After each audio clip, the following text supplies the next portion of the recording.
this one, order 2. Right? So let's see what happens when we have an order 2. Right away, you can say, ah, yes, I have an order 2.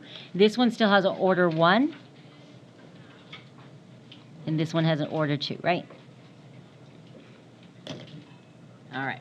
So same sort of thing. We wanted to start with the zeros or the x-intercepts. So you can call them x-intercepts or zeros. I'll switch to x-intercept on this page, right? I don't mind which one you use. X-intercept would be at 0 and 3. Don't forget the 0, right? 0 and the 3. Those are my x-intercepts or zeros or roots. For this one and that one. All right, what else do I need? Leading coefficient, all that stuff. So leading coefficient would be, now, you have to remember the order 2. Leading coefficient looks at the x's and the order. So we have an x here, and we have 2 x's here. If that's an x times an x, that will always be positive. When it's squared, it's always positive. So that's positive times a positive, which gets me positive. So you're looking at this coefficients. The degree, I have 2 x's, so don't forget, the order is super, super important, right? This order is everything. I have 2 of them and 1, so the degree is 3. 2 of them and 1, which is odd. So that tells me that it's positive, odd, so it'll do this. So I know my end behavior.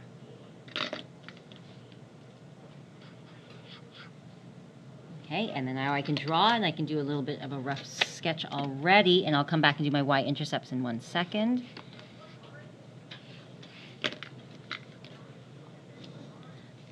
Okay, so I know it's at 0, and I know it's at 3.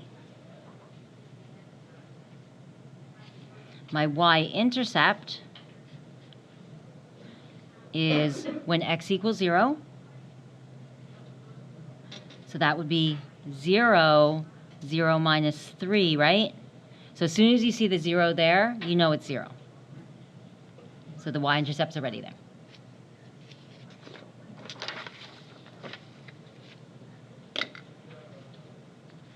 All right, then odd, positive, so we know end behaviors here and here for your end behaviors, there and there. And we now have our first order 2. So look at this little bubble. If the factor is squared, right? So if the factor is squared, then the corresponding x-intercept, x-intercept root 0, right, is a turning point. It looks like a parabolic shape, right? So parabolic shape. The x-axis is tangent to the curve. I'll show you what that means in a minute. But what that means is that, and you've seen this before. You've seen this with the easiest even degree function we've had before, which is if I gave you this, right? Quadratic. Where's the vertex? 4. That's my x-intercept, right? It's a degree of 2, and we know it's positive, so it's going to be leading up. So like this. We already know that, and look, it touches here. It's called a turning point. So we already know, I always miss my dot, so there. So you're going to have a turning point, which is a parabolic shape at that point. So that's what you're going to do for 3. So at 3, I need you to draw, because it's an order 2, a parabolic, a turning point shape there. Okay, so you're going to just have it touch and bounce away. Touch and churn. So I start down here, and again, you're using pencil, right? So I would start down here, go through the 0, come back to the 3, touch, and turn around. I hate doing this in marker, but here I am. I always do it in marker. So you can see it better. So I'm going through, turn, touch, and back up, like that. Okay, so you're trying to touch it and turn around. Okay, and again, you'll get used to drawing them. You'll be like, okay, I'm getting used. My hand is not feeling like it's going the wrong way. So you turn, touch, and turn around. So that is my order 2. My y-intercept is already on there. We're all done.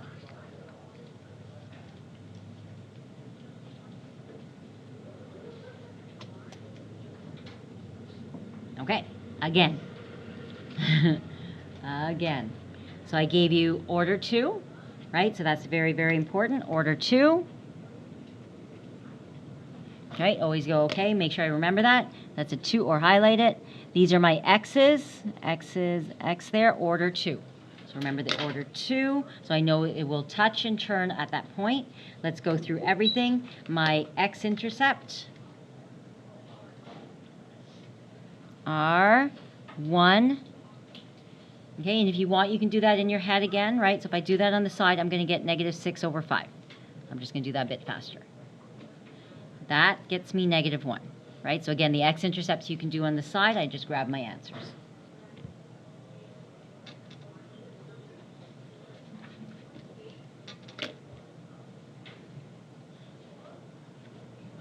Okay, leading coefficient. Now let's look.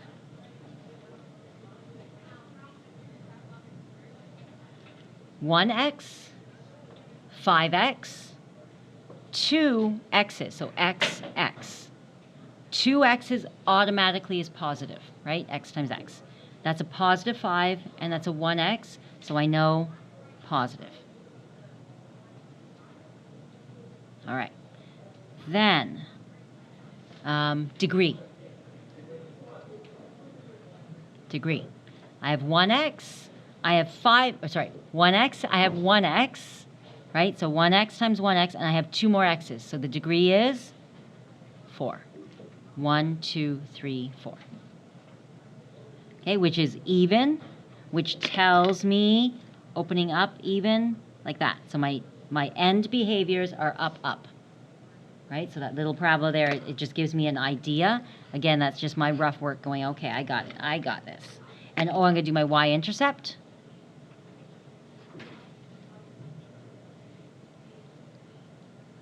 Okay, and I just need a little graph here, so it doesn't have to be big. All right. My y-intercept, I put 0 in for x, so it's just negative 1. 0 in for 5x, right? And so it's 6. And then 0 in for the x, so it's 1 squared. Don't forget the squared. Right now it didn't matter because it's 1, but sometimes it's a number, like 5, so it's going to change your answer. So don't forget the squared, okay? So don't forget that. Right? People forget that, and then your intercepts will be off. So this will be, this case it didn't matter because it's 1, but that's not always the case. There we go. So I know it's somewhere down there. I'll do that later.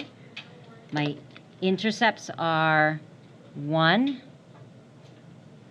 negative 1, and negative 6 over 5, right? So negative 1 and negative 6 over 5, so something like that. Again, you don't have to, the spacing can be all even if for all I care, it doesn't matter, right? So you're labeling it, so negative 1 and negative 6 over 5. The end behavior is up here and up here, right? So here and here, and try to draw something through this. So I'm going to go, oh wait, order 2, so that's why. So as soon as you see the order 2, put a little star and go, I got to remember to do that to the graph.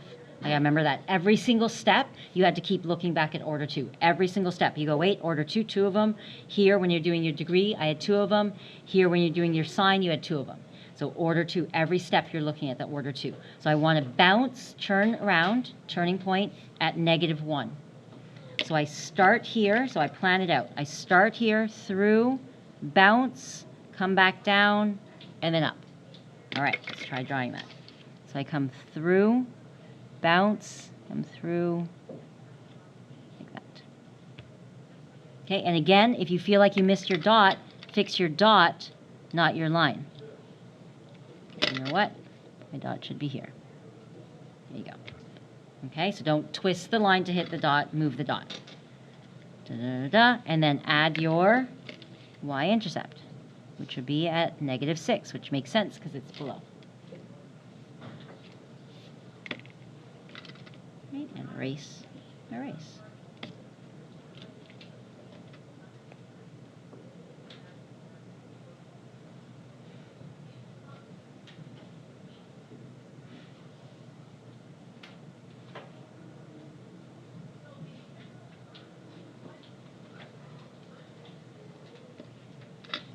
Okay, ready? Again. Order 2, order 2. I gave you 2. That's fun. Okay, so order 2 and order 2. So that's 2 of them and 2 of them. Order 2, order 2. So it'll be 2 turning points there.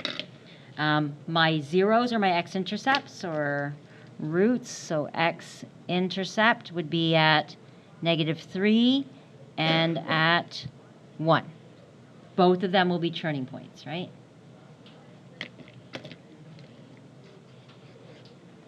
My leading coefficient is, this one's trickier.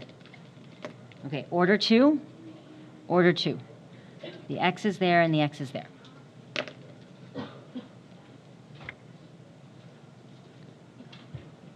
Okay. For my leading coefficient, you look at how many x's you have. I have 2 x's, so x times x would be positive.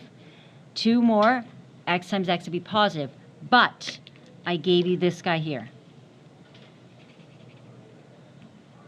You see that one there? I threw an extra coefficient right in front. So you have to look here as well. There's 2 x's with a negative. So that switches it to be a negative.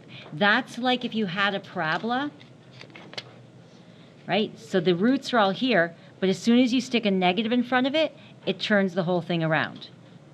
So your whole graph, the negative in front doesn't affect the degree of it, but it does affect the end behavior, right? Which way it's opening up or down. So you have to look at that. That one's tricky because you're used to looking at the x's, but now I'm throwing more at you.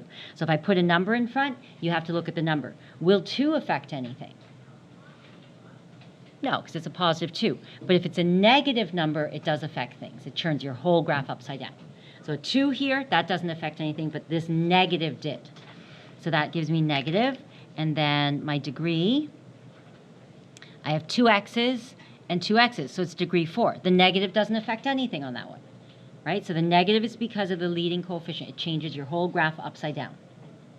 So here, 2 x's and 2 x's, so 4, which is even, but this graph is negative opening down like that, right? So then that means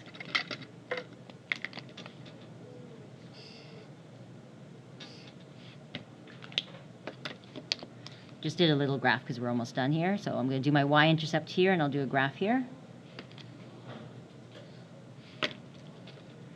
Okay, that means I have -3 and 1. -3 and 1. And my y-intercept is going to be at y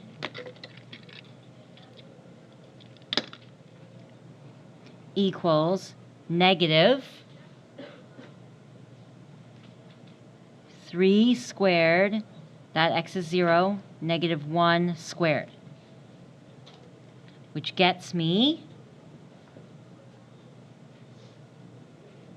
1 squared, -9, right? Okay. Try to graph it. We're starting down here, so my end behavior is down here and down here. So start in this corner. We're heading up to this -3, bounce, bounce. There's a turning point on each one. So I'm going to head up to it, turn, down through it, up to it, turn again. So it's going to do that. And they're both going to be heading this way. Okay, I planned it out, and I'm going to go...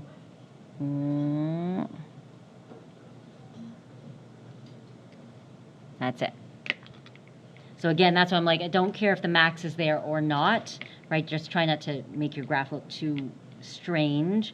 Again, we're missing this max-min part, so we just guesstimate and then put your dot here, and that's at -9. Perfect.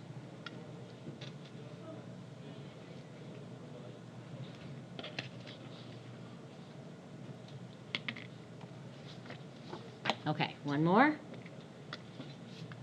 for today or for now. Good. X-intercepts.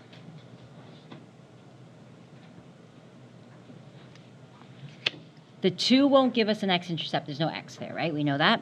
How about this one? So pull this one aside, and we're going to go x squared plus 1 equals 0. X squared equals negative 1. I was just doing this with my grade 11 class yesterday. Okay. Can we solve that? No, because it's x squared, right? So if you try to square root both sides, you get here, no solution. You remember that? Right? So if it's squared and you try to square root both sides, it's not going to work, so no solution. So that means that didn't give me any roots. It's still going to affect the degree, but it's not going to affect my roots. So no roots for that one. So no x-intercept for that one. This one here, can I do this next one? Yes. So it'll be 5 minus 3x equals 0. 5 equals 3x. 5 over 3. Okay, so that one I still get, so it's 5 over 3. So I end up only getting one root. Yes? Yes. So if you try to do this, if you do positive, negative square root, when you try to square root a negative, you can't. Yeah, so exactly. You cannot square root any negative. Does not work. Power 4, power of 2, you can't square root, or fourth root, yeah. Okay, and we get positive, negative, so no.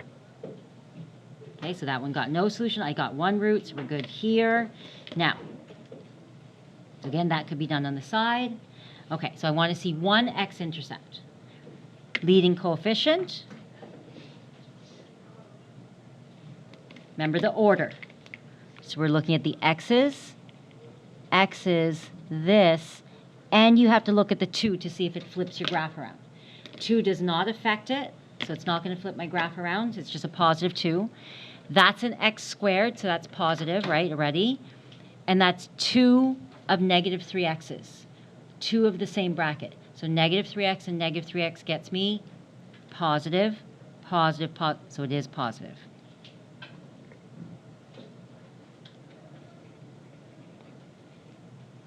Okay, your degree. How many x's are there? 1, 2, none. 1, 2, and then 1, 2. So degree 4. And so it's even, and it's positive. So it opens up like this. So end behaviors will be up, up. Oh, y-intercept. 2, 0 plus 1, and 5 minus 0 squared. Don't forget the order. Okay, order 2. Order 2, so here, order 2. And that would get me 50.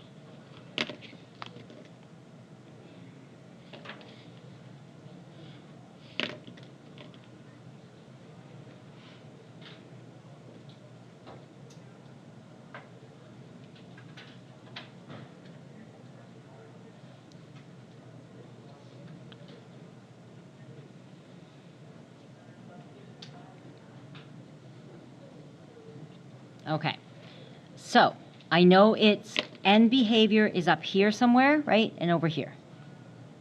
So here and here. I know it's a degree of 4, but there's only one root. Is that root squared? Yes. Order 2, so we're going to turn at that root. So what happens is that I get this. And don't you feel like you're drawing a parabola, because it does this. Because you go from one end up. That is pretty much what you're going to draw at this point. This is the part where it says, with as much of the characteristics, it's a rough sketch. There is likely something happening on the side. So you can draw this, right? So I'll show you. You can draw this, and I will accept that. Okay? What actually happens, and you have to look at, you can look at Desmos and you can look at that, there's something else happening. And this is why I was saying you can't have an extra point of inflection on one of the sides, because you're saying there's more degrees. There's something else happening. It's affecting the graph, but we can't see it. That's where, again, I won't say it again, but you know, that other course is going to give us that point. And we'll be able to find precisely where that point is. That's where you're like, this looks weird that it's a parabola. It's not as simple. And you're like, there's something going on. Why would it look like this? Right? So I understand degree 4 can have 1, but this seems like it should have more going on. This part is missing these points of inflection, which we can't find yet. Right? So I'm okay if you just draw it like this and go, I don't know, man, that's all you gave me, okay? So that's fine. It actually will have something happening on the side, one of the two sides, where there's some sort of point of inflection, something's happening. And that's why I'm saying you can't add the points of inflection by wiggling your graph around, because you're adding degrees, you're adding characteristics to your graph. So there's actually something happening. For now, this is fine, right? So we know that this is 50, and we know this is 5/3. In my brain, I'm just going to say on the side, potentially, it could have been something like, I don't know. I mean, we can look at Desmos, right? There could have been something happening here. Who knows, right? Or on the other side, but something potentially could have been happening on one or the other sides, and we just can't find that. We know something's happening because look how complicated that is. We just don't know what. And it could have been on this side or that side. I don't know, right? So from the information we have, this is a little vague, and we're just missing a bit, which is fine. It gives us it gives us end behavior, it gives us this nice turning point, it gives us a lot. It just doesn't finish the graph. That's the part where it's like you feel like something's missing. Yeah, there's probably something happening, right? Especially with all this happening, there's probably something. It's not going to look simple, okay? And so this is totally fine for now because that's all we have. Yeah. You said we wouldn't be doing questions like that yet, so would that be something? This is it. This is what I was going to say, is that you're going to have something with something happening, but we can't discover it. So you'll still draw it with whatever characteristics we have. In calculus, we'll actually find the point of inflection and plot that properly. So we are now at the degree where you know something's happening, but you just can't fix it, so just draw what you can. Okay? And we can't find the points of inflection. They're missing. All right? To draw what you can with what you have, and you know it's a point of inflection's missing somewhere probably, just can't figure out where it is. And we don't have the ability, we won't get the ability with this chapter, okay, or this course actually, okay? So that's why it's like you feel strange because something's going on. It's not the simple x to the 4. That one makes sense. This one feels weird. Okay, so draw what you can with what you have. We know something's missing. That's okay. It's all we have. We have that. Where would the max or min points be found? I think here all I wanted to do was just say that it was about halfway. So we're just going to say approximately, because there's some word problems and stuff. They say, where would the maximum be? We don't actually know exactly where it would be because it's not precise. So for us, for our purpose, we're just going to say approximately halfway between the points, between the roots. Okay? So we're going to approximate there. There is one where they said approximate where's the max or min, and it's not exactly halfway, but we're going to use the halfway point. And again, they asked it too early. We don't have the ability to find the exact max min. So for us, we'll always do approximately halfway between the roots would be where the max min is.